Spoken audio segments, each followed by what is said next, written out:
Well, here we are. We've got the springs compressed, and yeah, I can understand now why they tell you to use the correct tool. I've got my bearing puller set up just on two legs, and I've got my bit of tube over the spring plate, and then we've got a bit of 6mm, I think it's 6mm aluminium plate sitting on top of that, and I've drilled a hole in it to take the little pip on the end of the forcing screw, because I tried it without. I thought, oh, it'll be all right. Tried it without, and it all started getting a bit on the wong, and it was threatening to fire springs out everywhere like bullets. So I decided that we'll drill a hole, make it a little bit safer. But it's certainly done the job. I mean, Mr. Heath and Mr. Robinson would be very proud. But yeah, there you go. If you've got a box of scrap oddments, sometimes you can jury rig something up to do the job. So that's the springs compressed. Let's try and get the circlip in. Now, conscious of the fact that I'm going to have my hands in there, but I think it'll be fine.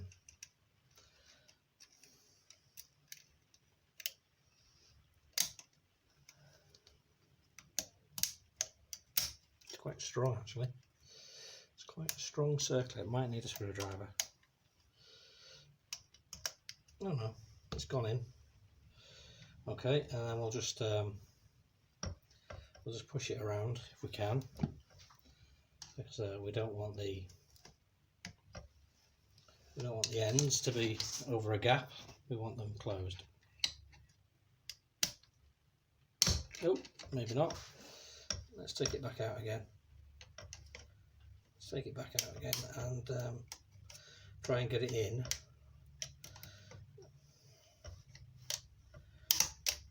Over a closed section. I think I'm explaining this correctly. I hope I am anyway. You want the free ends of the circlip to be over a closed section, a metal section, rather than over a gap, as with any circlip. And I do apologise if I'm getting in the way. There we go. He's in. And yeah, I think you know what I mean by the open end of the circlip is not adjacent to one of these gaps, so it shouldn't migrate out of there. So if we take the spring pressure off, and that should be our clutch built together. Well, almost. There's just one more bit to go on, which the early Bantams don't have and the late Bantams do. And I'll show you what I mean in a minute.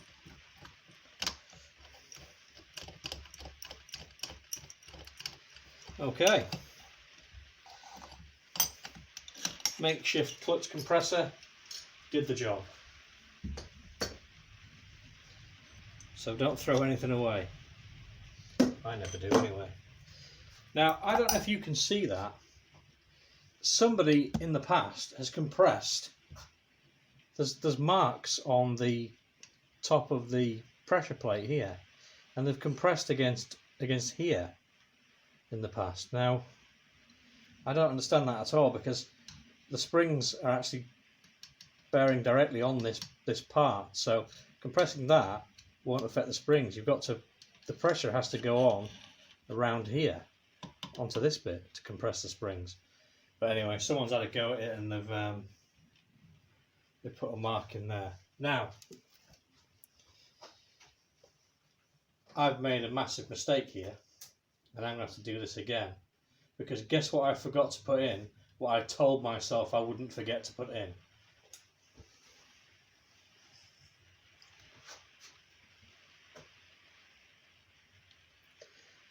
The push rod. And I was telling myself, don't forget to put the push rod in before you put the clutch cover on. And well, there it is. So I'm going to have to do it all again. And I'm not going to put you through the pain of seeing me do that all again.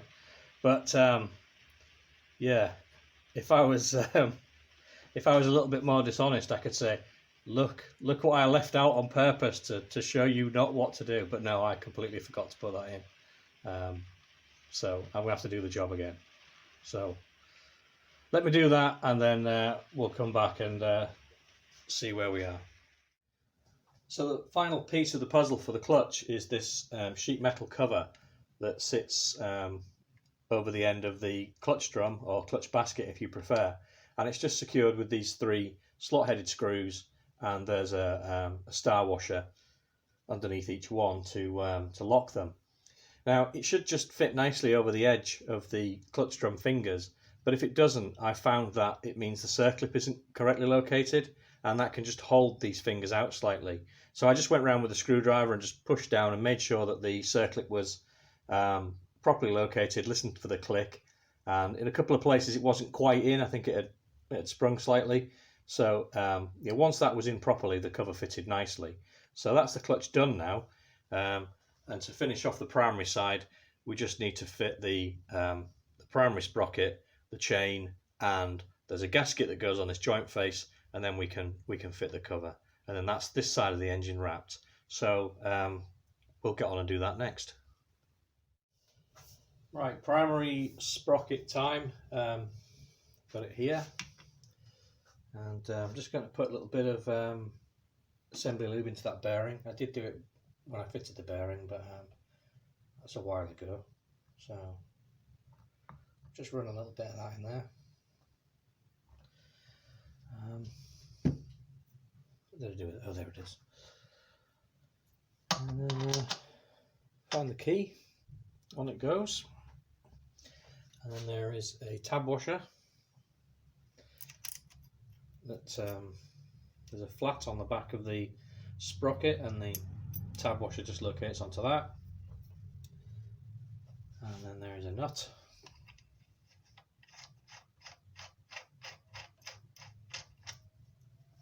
There's the nut, and conscious of the fact that you're getting marvellous views of my hands, but hopefully you can follow along with what's going on. And then we use the other side of our special tool to hold the sprocket, and again there's no torque setting, just good and tight. We'll just get that on there. Okay, that should do it, I think.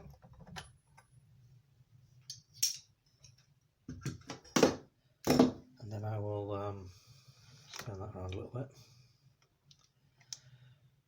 Now, could do a bit more of a tweak if we can get it onto a flat.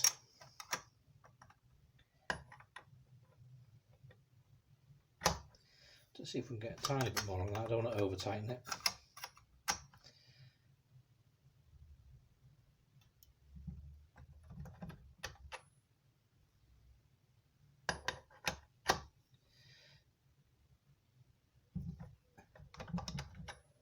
There we go, that'll lock that tab, and all should be well.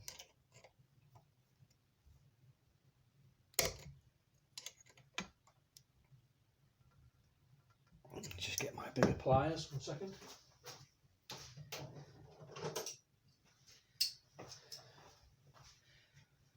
Use my slip joint pliers, these were my granddad's. I like using these.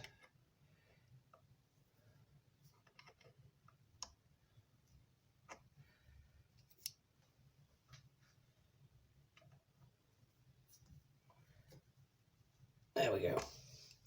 Okay, so that's our sprocket fitted, tightened and locked. Oops, just be careful with the connecting rod while I'm turning that. You don't want that bouncing around all over the place. Right, okay, so just the primary chain now then. And I've got a new one because the old one was quite worn.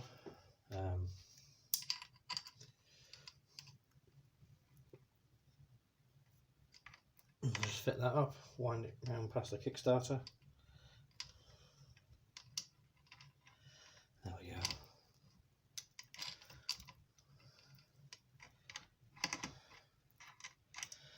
Okay, I think it'd probably be easier if we put the link on here on the clutch sprocket. Just move it around a bit so I can get the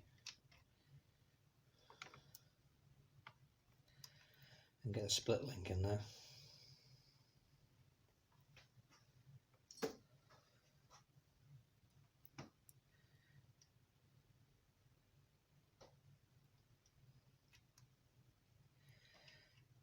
A little bit fiddly, but we'll manage, won't we?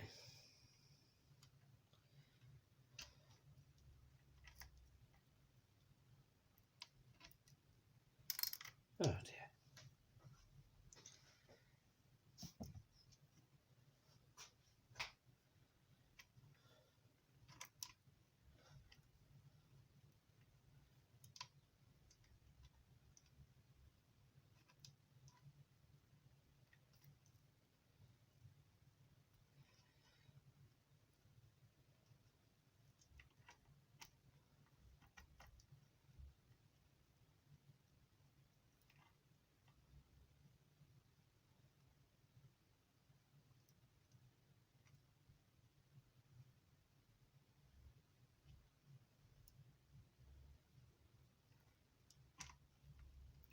I must have some slack in it somewhere.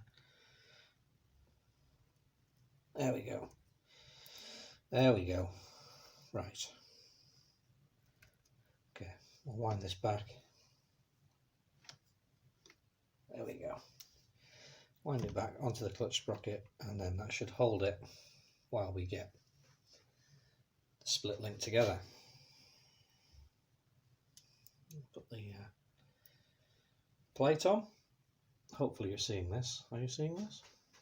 Let's just move the camera ever so slightly. There we go. So here we are, we're working right here on the split link, and then the engine goes around that way.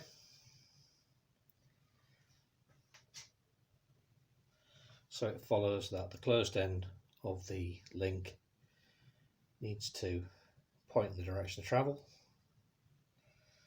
Otherwise they can work their way off. Okay, and that should just click into place,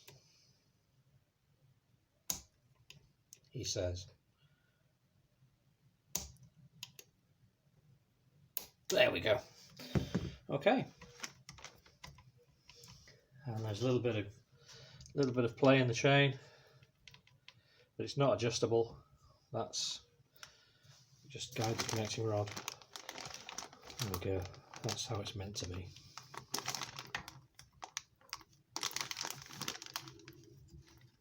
So that's that. That's the primary side done. I'm not going to put the cover on finally. I'll just put it on loosely because, let me just pan out a little bit. There we go. I have the gasket here for it. It comes with the gaskets for the gearbox output shaft sprocket seal as well. So I've got that, but there's a little modification that I may do to the cover. I'll show you that now. This is where the Kickstarter shaft goes through, and there's no oil seal on here at all.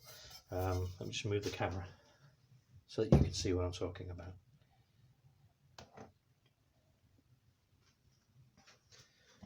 On the Kickstarter shaft here, that little flange there is where the casing sits, and so the only thing stopping the oil, which will be in this primary casing because it transfers through from the gearbox, the only thing stopping that oil from coming out through the Kickstarter shaft and out through the hole in the casing is how well this this machine surface fits in the casing. And then also here you can get oil out through in between the Kickstarter shaft and the gear change shaft. Oil can come out of there as well. And again, it relies on the fact that there's quite a bit of distance between, there's quite a length here, and the oil has to work its way up down there. and out of there, but it can come out through the Kickstarter shaft. And there's a modification that I watched Aid from AG Engineering do back part of last week, and he actually machined a shoulder into this casing here, and then fitted an O-ring on the Kickstarter shaft, and that's going to go quite some way to preventing the oil from weeping out. So if you look at AG Engineering at the channel, Age channel, you'll be able to see that modification, because if I do the modification, I shan't film it, because I think that Aid's already covered it and there's nothing really that I'd be able to add. I'm simply following in his footsteps and basically taking guidance from him. So yeah, I might do that modification. We'll see. So at the moment, I'm not going to put the gasket in and do the final sort of fit of the cover. But just to say that we've wrapped up the primary side, let's get the cover on, get a couple of screws in it, and have a look at it from there. So have a look at the screws. Got one there, and one here.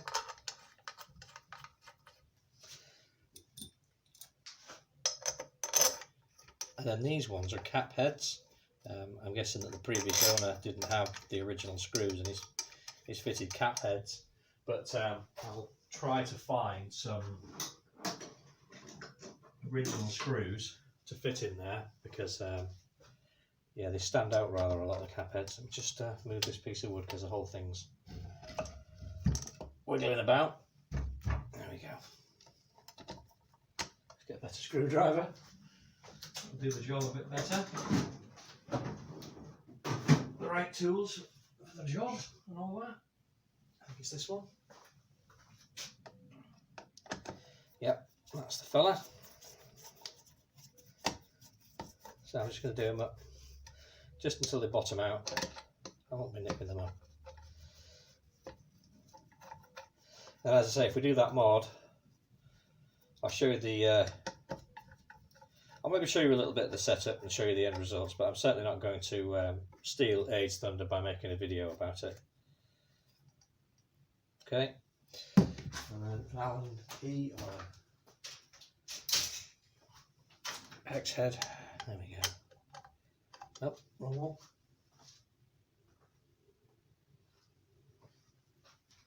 So what I'm just doing down by hand for now.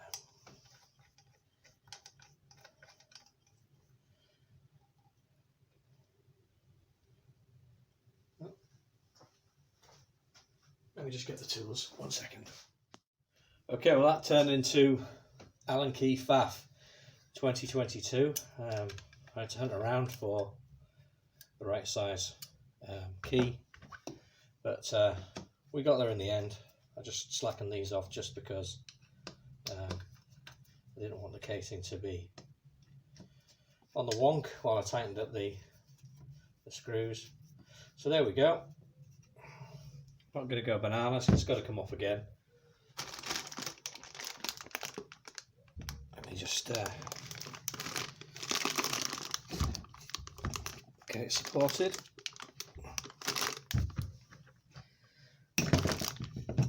There we go. Then we'll have a look at this latest stage. Let's just go handheld for a moment. So there we go. We now have primary side done. And we can move on to getting the top end done. I've got to get the barrel reboard still, a job I've not had done yet. I think do the top end, and then we have the seal assembly to go on there on the output shaft. We've got a casing that goes on here. And then we have to think about something to do with ignition, how we're going to do that.